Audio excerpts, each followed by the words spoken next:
मला तर फोटोग्राफीत कधी असं वाटलंच नाही की मी काम का करते म्हणून. पण तो काळ मी कधीच विसरू शकणार नाही, की मला मग कॅमेरा उचलून बाहेर पडावं लागलं. बाहेर पडून मग फोटोग्राफी क्षेत्रात यावं लागलं. मला फोटोग्राफी करायला खूप आवडते. मी भले कमी पैशामध्ये जरी मी फोटोग्राफी करते, पण माझे जे photo this is Sumitra Jadhav, a woman photographer. सार्वजनिक ठिकाणी पर्यटकांचे फोटो काढणाऱ्या फारशा कमी फोटोग्राफर महिला असतात. त्यापैकी या एक. आणि पूर्वी छोटी मोबाईल होती ते नोकियाची वगैरे आणि गंगागोदा घाटावर लोकांना आल्यानंतर फोटोग्राफी लागतच होती. म्हणजे इथले आपले मंदिराचे फोटो, गंगा गोदावरीचे फोटो हे लागत होते लोकांना. आणि तेव्हापासून मग माझे मिस्टर गंगागोदा घाटावर फोटोग्राफी करायचे.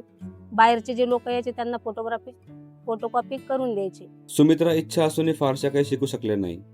फोटोग्राफी क्षेत्रात ही अपघाताने आल्या. कारण घरात परिस्थिती थोडीशी बिकटच होती. सासरे थोडे आजारी पडले होते आणि थोडी अडचणी खूप घरात येत होती. त्यांच्याही सुट्ट्याही खूप पडत होत्या आणि 10-10, 15-15 दिवस मग फोटोग्राफी आमची बंद राहत होती. मग त्याच्यामुळे मी त्यांचा कॅमेरा उचलून मी स्वतः फोटोग्राफी करायला लागले. त्यांना हॉस्पिटलमध्ये थोडं 10-15 दिवस थांबावं लागत होतं आणि त्यांच्या सुट्ट्या पडत होत्या. तेव्हापासून मी फोटोग्राफी क्षेत्रात आले. आज सुमित्राजी घरचं काम, मुलांचं संगोपन सांभाळून पतीची मदत करतात. त्यांना मदतीची गरज होती आणि त्यांनाही असं वाटत होतं की आपल्यासोबत काम करायला कोणीतरी हवं. मग त्यांनीच मला फोटोग्राफी क्षेत्रात उतरवलं आणि त्यांनीच तुम्ही मला शिकवलं. आवड म्हणून फोटोग्राफी सुरू केली की परिस्थितीमुळे फोटोग्राफी सुरू केली? फोटोग्राफीची आवड नव्हती तशी काही, पण परिस्थितीमुळे मग फोटोग्राफी क्षेत्रात उतरायचं काम पडलं मला. बाहेर पडायचं काम पडलं. तेव्हा पूर्वीपासून मी घरीच वगैरे राहत होते. जेव्हा तुम्ही फोटोग्राफी सुरू केली, जेव्हा कोणी महिला वगैरे काम करता किंवा लोक काम करता कोणते, तर ते काय म्हणतात की लोक काय म्हणतील? तर असं तुम्हाला कधी विचार नाही आला का की लोक काय म्हणतील?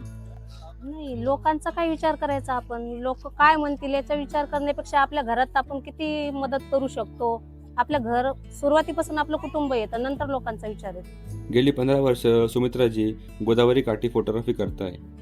ज्या नदीमुळे त्यांची गृहस्थी चालते, त्या नदीशी त्यांचे भावना जोडल्यात. असं एक नातं म्हणजे आईचं आणि लेकीचं कसं नातं असते, तसं 100% माझा श्वास आहे जसं, असं समजलं तरी चालेल. की माझी गंगा गोदावरी आई जी आहे ती माझा श्वास आहे एकदम. ती आणि म्हणजे माझं मन आणि तिला ते सर्व कळतं, अशी गोष्ट आहे माझी.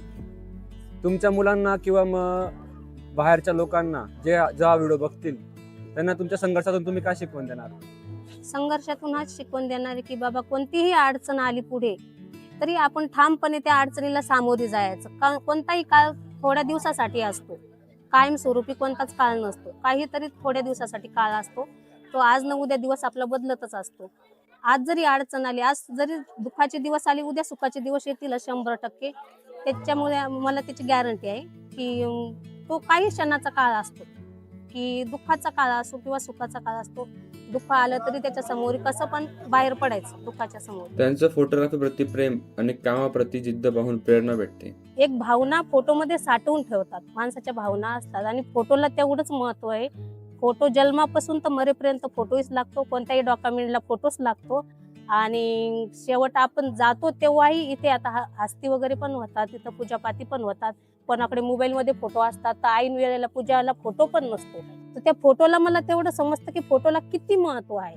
आपण जेवढं महत्व समजत नाहीये फोटोला, पण तेवढंच महत्व मला त्या फोटोचं खूप कळतं.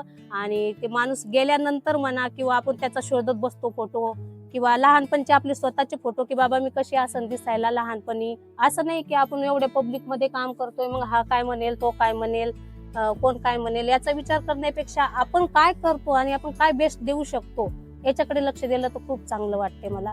स्त्री म्हणून आपण घरीच बसलं पाहिजे, तर हा गैरसमज कसा दूर करणार लोकांचा? नाही, मला तर वाटते देवाने आपल्याला पृथ्वीवर जन्माला घातलं आणि आपण कशासाठी जन्माला आलो, आपण काहीतरी करायला पाहिजे त्या पृथ्वीवर येऊन.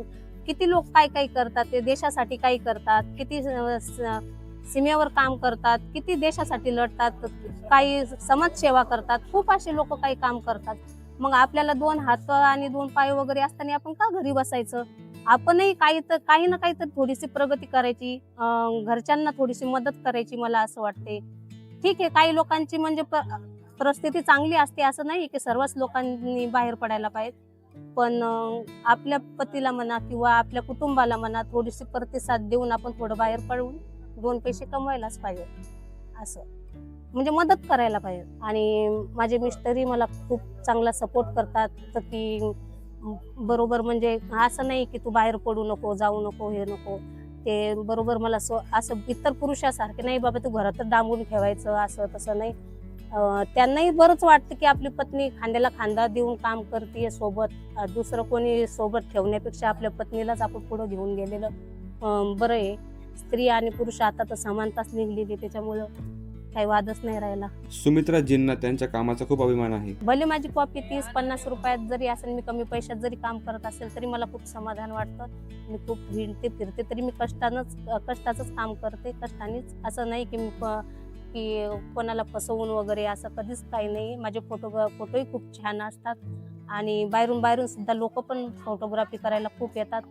आणि नेपाळी वगैरे सगळे महाराष्ट्राचे सगळे बाहेरचे लोक फोटो काढायला येतात आणि त्यांना फोटोही खूप आवडतात. माझे मिस्टर आणि आम्ही दोघंही फोटोग्राफी करतो आणि आमच्या दोघांचे फोटो एक नंबर त्यांना खूप आवडतात. फोटोही छान येतात.